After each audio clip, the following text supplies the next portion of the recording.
All right, hey guys, Jason here. We're up here. We're at J.C. Lewis Ford here in Statesboro, where I'm at a lot here, this dealership. And look at what we have here. Everybody's dream. This is what everybody in my comments says they want over and over again. That's all I hear about right here. This is what I hear. Give me a 8-foot bed and a standard cab pickup. And well, we got one sitting right here. Here it is. So let's take a look at this and see, let's talk about the reality of it. Because this to me seems like a grass is greener on the other side kind of a scenario, in my opinion. So this is a standard XL, F150 XL, probably two-wheel drive. Does not have a window sticker on it. It is not yet ready. It does say on here, what do we got? Yeah, it's a two-wheel drive, regular XL. And it looks like it's, I'm guessing that's a 2024 because it says 24 on it. I'm guessing, I could be wrong, might be a 25, I don't know. Here it is, as basic as can be. It's still got the yellow sticker on it. It means it's not ready for sale yet. Okay, it's not ready for sale, so they haven't got a window sticker on here. But we got standard, simple street tires. It is a two-wheel drive vehicle. We have a beautiful cloth interior that we love with a 60-40 split bench with a flip up so you can fit 3 people in it.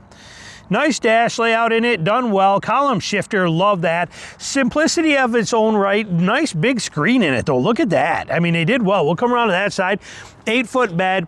Tie downs all 4 corners, down low where they should be. No bed lights, no nothing. Sweet, simple, and easy. In typical Ford fashion, like a lot of brands, we don't have anything across here, which just blows my mind. Why that plastic goes all the way around the bed, but not at the cab. I just don't understand it. My Gladiator does it, Silverado, or my ZR2 does it. All of them do it. It's really weird.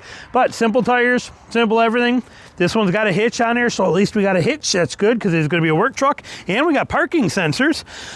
So that's really nice as well too. Cute little Ford logo right in there. Nice, I like it. No sliding rear window, which in a single cab truck blows my mind. If you're going to have a single cab truck where all you got to do is reach your hand back like that, why not have a manual sliding rear window as part of this? I do not understand why that is not there on this truck whatsoever. Simple key lock, probably got a remote for the fob, but simple, simple, simple, simple. Okay, beautiful, simple, functional truck. I don't know what motor's in it. I don't know what it's got. We don't have any of those kind of details, but there it is for you. I mean, it is a beautiful, simple truck and exactly what everybody says in the comments I would beg for. I would kill to have. Just give me a standard cab, 8-foot bed, simple truck. Well, it's right here and it's up here. So, if you're looking for one, they're available. But now let's look at the reality of this. What is the truth of this? Are we going to really own this? Would you buy this? You couldn't pay me to buy this. You couldn't convince me under any circumstances to buy that as a truck. I have no interest in it whatsoever. Okay, I don't understand the draw to this when realistically it doesn't serve that much a purpose. Now I can understand if you're just buying a truck, then you actually drive a car and you got a truck and you're going to park it in your back on your property and leave it there and then use it when you got to go haul something. But that's an awful expensive trailer sitting right there if that's what you're going to do with it. It's a very costly trailer. I personally, let's look at it from reality. Okay, if I were to do this, I would have to have like a RSI smart cap or something on there that's really pretty break-in proof and strong and durable, not just a fiberglass topper on there with some windows in it. I'd have to have a pretty rugged, like an RSI or something serious cover on the back of this thing. For this truck, that's probably going to cost you $4,000 or $5,000. I'm guessing minimum, might even be more, might be $5,000 to $6,000 to put that kind of a setup on here. But I would have to have that mandatory somewhere to lock my gear. If you think I'm going to throw my camera gear, like when I'm on the way to a wedding, I'm gonna throw my camera gear or my bow in my my backpack with with $5,000 worth of binoculars and gear and stuff in there. You think I'm gonna throw that on that seat over there and let it sit there? You bumped your head. In a four-door truck, that stuff is hidden back here. Okay, look at the difference here from front seat. If it was sitting in the front seat, plain as day, back seat, you can barely see. And you got all that space on the floor. It disappears, it's gone. Why? Because it's not there, because the back windows are tinted. The truck everything is hidden. It doesn't have all this light coming through and everything's sitting right on the seat. They're going, steal me, steal me. So for me personally, there ain't no way I would buy this truck and drive this truck. And if I'm gonna spend $6,000 and a cap on the back and then have to come back here, even then when I got this thing laid out and I got this cap on here, look at the distance from here to there. I mean, that's like, you know, it reminds me of the TV commercials where one person sits at the end of the 30-foot table and the other person's at the other end of the 30-foot table saying, pass the butter. How am I going to reach any gear up there? How, with a big cap on here, the only way I'm going is I'm going to have to open this tailgate and crawl into this cap on my hands and knees to get my stuff out of there all the time. No, thank you. So, I mean, again, grass is greener on the other side. The concept of doing this sounds fantastic.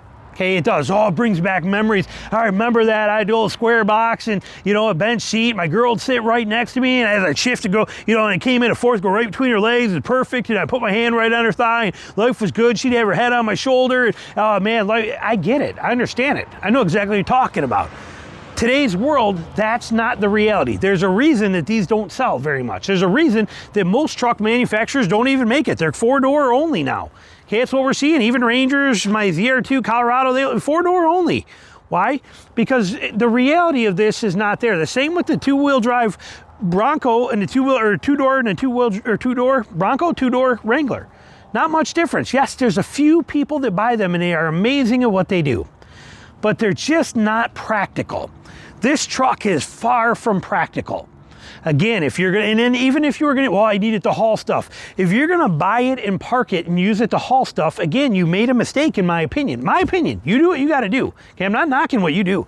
In my opinion, if you're gonna buy this and you're gonna use it because I gotta occasionally haul stuff and do truck stuff with a truck, then you defeated the purpose, because you could go buy a really nice trailer, an enclosed trailer for like 10 grand, 8 grand, 7 grand, 6 grand.